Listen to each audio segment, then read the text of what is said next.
after trying too many times to record this and being interrupted by phone calls, I don't even feel like recording this anymore. So we're gonna see what happens. You know, I don't have the desire to be super advanced with these videos. So those of you that have taken courses with me know that it's not about the choreography of the video, you know, it's about the content and connecting. That's all. So I'm back here. I'm trying whatever number this is. And yes, I'm on my bike. Yes, I'm wearing jeans. You can't see them, but I'm telling you. I don't care. I'm here and I'm doing something that is important for me and my health and on every level. And this is what calls to me. So here I am.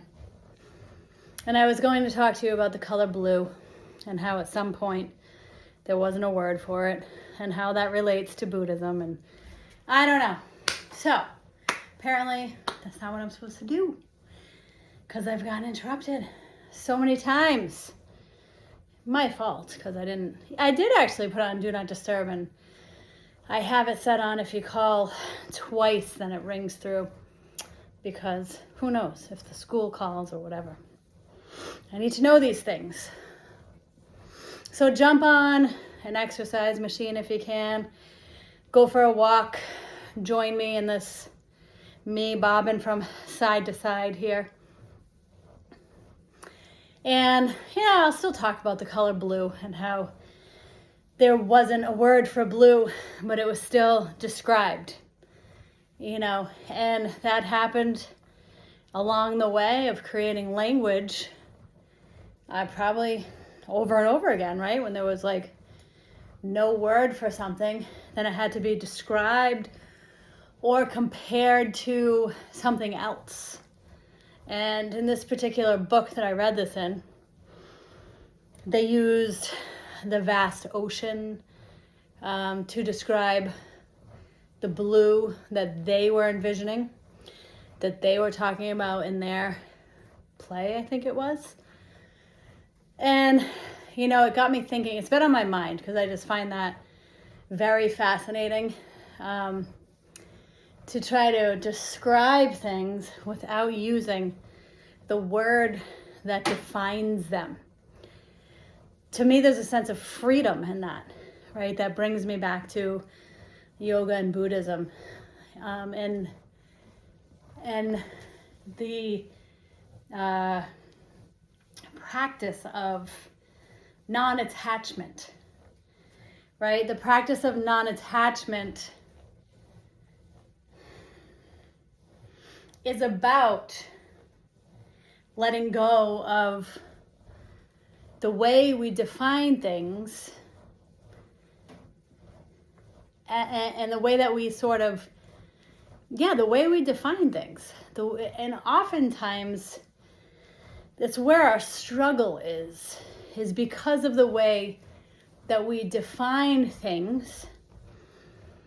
This is what causes us suffering, right? So in Buddhism, the ask is that we gently let go of the way that we define things as a means of allowing it, well, and maybe this is the way that I have, it's my perspective, right? As a means of creating more spaciousness around that, so we're not bound to these definitions that can kind of hold us hostage, right? The way that so much judgment, I think, judgment and suffering comes from our fixation on defining things, right? Think about that. Suffering comes from fixation of the way we define things, right? We have our ideas of how we think things should be, right? Most of which we did not make up, right? It could be from how we're raised to societal norms, what we've allowed to be a societal norm. But what if we pull back on those definitions, right? The way we define love, the way we define work, the way we define success, the way we define even exercise, right? The way we define ourselves, oftentimes comparing, and even more often to our detriment. What if we erase those words that define us and find descriptive words that paint a picture of what is possible? Right? Creativity is a big part of healing, of spirituality, of awareness, right? We imagine what is possible because the miraculous seems miraculous, yet it's oftentimes another way of thinking, of perceiving, of feeling, of visualizing. And so you can explore your inner world and feel into, listen into the places within you that are bound by definitions that aren't serving you. And how can you invite yourself to let go of even redefining it, right? Let go into the spaciousness around it, the curiosity of it, in your experience now with it, right? It's like thinking outside the box. You've heard that so many times, but that's actually the way humanity has solved some of the most challenging problems, is by really letting go of the boundaried ways of thinking, and to come at it from another angle completely, and another perspective completely. Using the ocean, for example, right? Even the colors of the ocean look completely different every minute of every day, whether it's sunny, whether it's cloudy, whether it's day, whether it's night. And also the perspective in which we look. We can be looking at it from the shore, looking at it from a boat, looking at it from the sky. Every perspective offers us something new. So how could we define underneath, right? Under the water, it's a whole other world. How can we define the ocean? Which definition is right? Right? They all are. And they're all so small, right? And that's the thing, is that we're really shrinking ourselves down when we cling to definitions of things. I'll go back to those other ones, when we cling to the definition of love, of work, of success, of what a relationship should be, right? The way we were raised, right? Success looks like this. Relationships look like that.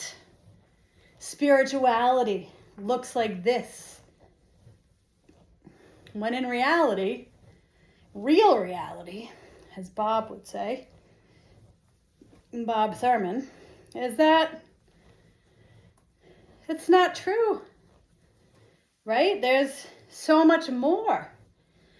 So when we can allow ourselves to swim in the ocean of void, of non-self, we're really swimming in the ocean of infinite potential. The infinite ability to intuitively, at least intuitively, understand our interconnectedness with everything. Intuitively understanding that, although scary, okay, because when you begin to think this way, without being confined, then you realize it's a little different, right? So this fear that, ooh, I'm different, this might not be accepted, I might lose people that I care about. But when you combine that with your heart, right, with your compass, man, life it's awe-inspiring in all of its, as Ram Dass would say, 10,000 beautiful things and 10,000 ugly things, okay? It's just always comes back to the simplicity of life, right? Of letting go and being in the present moment, being aware of the way that we define things and how it affects us, good and bad. You know, I invite you to explore the way you define something that you love and try to pull back on that even more. Pull back the lens so you can see an even broader view. Let in even more love. And we touch true non-judgment, true bliss, right? True interconnectedness. So that's where I'm at. Those are things that I'm thinking about and I've thought about it before, but it just hit, and something just hits you a certain way, is the color blue and not having a word for it. How would you describe the sky? How would you describe the ocean when it looks blue?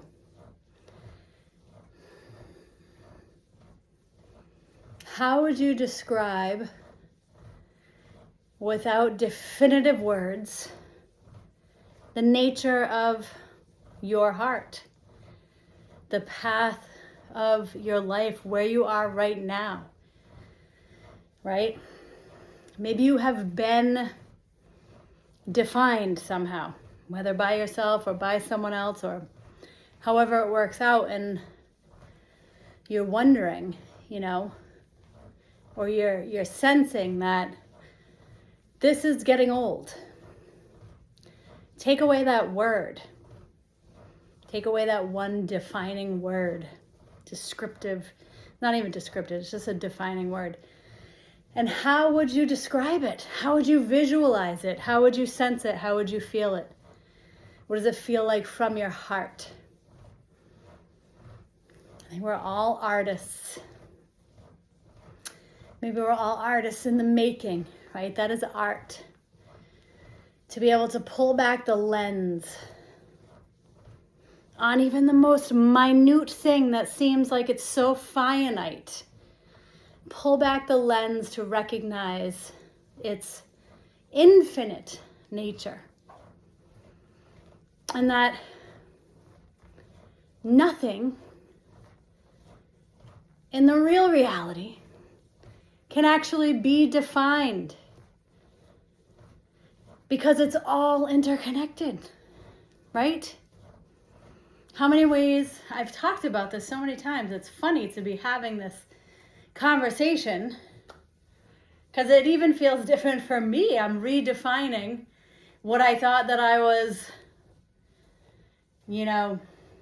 having a realization about voidness or non-attachment before, but now it's, I've pulled back the lens a little more.